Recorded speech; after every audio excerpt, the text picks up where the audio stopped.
Morning, everyone. Just busy turning on the lights again. Thought I would give another thought or insight as we're opening up and getting ready for the morning classes. So just if I look away, just bear with me.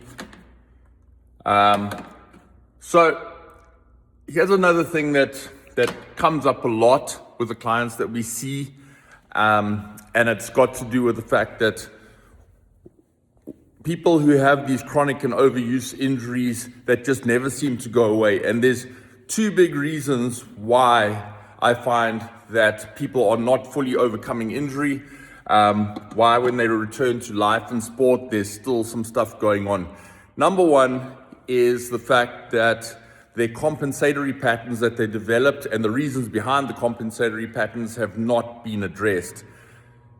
When we compensate, or we've developed these patterns, it becomes ingrained in your brain and your body, and it'll always be a fallback when your body's under pressure, when it's under fatigue, things like that, unless it gets addressed and we promote better and more efficient movement patterns.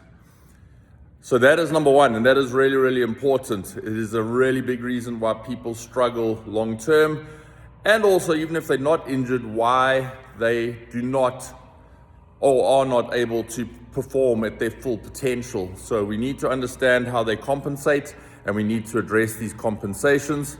And then number two is after an injury or even after surgery, people are not taking their rehab far enough. They'll do enough to just feel better. They'll do enough where they are just working on the site of injury, but they're not looking at the body as a whole. And how does this whole unit have to work together, from your brain, nervous system, and the entire body? How is it meant to work together? What is it meant to be able to do for you to perform at your best in your life or your sport or whatever it is?